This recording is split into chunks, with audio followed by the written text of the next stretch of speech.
six-figure jobs. A lot of us men with our health and our fitness regiments and our muscles. You know what I'm saying?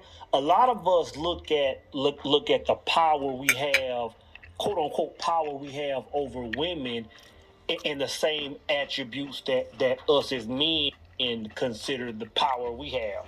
You know what I'm saying? Our money, our status, our strength. But you have to understand that a woman's strength or a woman's power is completely different than ours. Like, we think brute force, we think ability to, our spending capacity or whatever, but a woman's power is in her ability to shift the state of anything.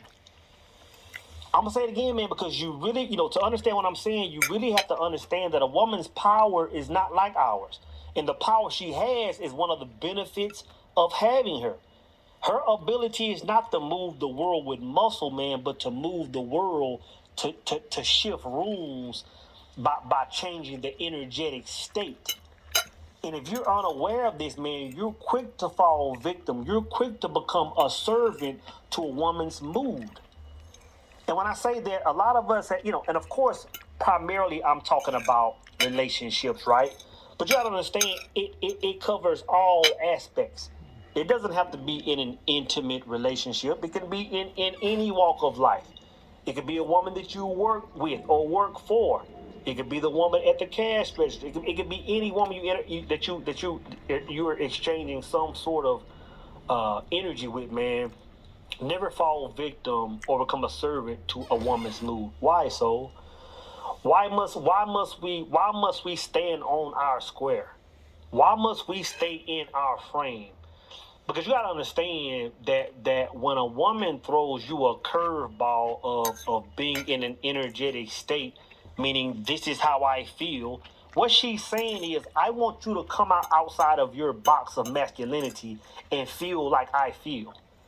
But you have to understand what that's doing, brothers, is robbing you of your God mode.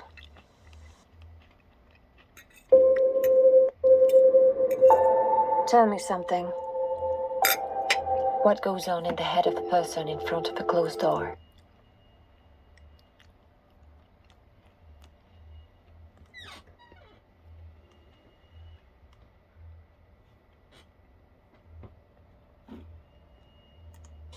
It's robbing you of your God mode.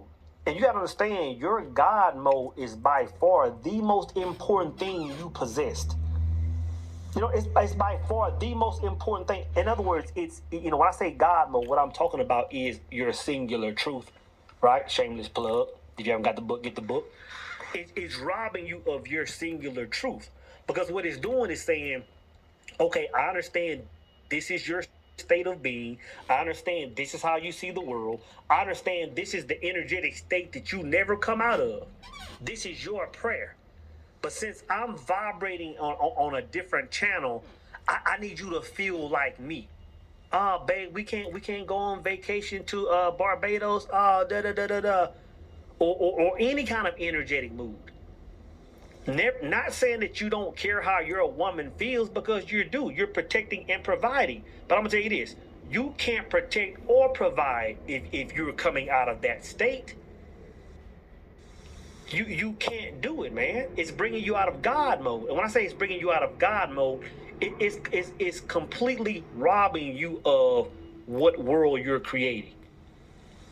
Because you gotta understand, to be outside of that God mode, to be outside of that constant energy I'm always talking about, means if you're not here, you're in chaos. And if you're creating with chaos, you don't know what you're gonna get. You don't know what tomorrow is gonna be. You know what I'm saying? I was talking to a brother yesterday, man. We went in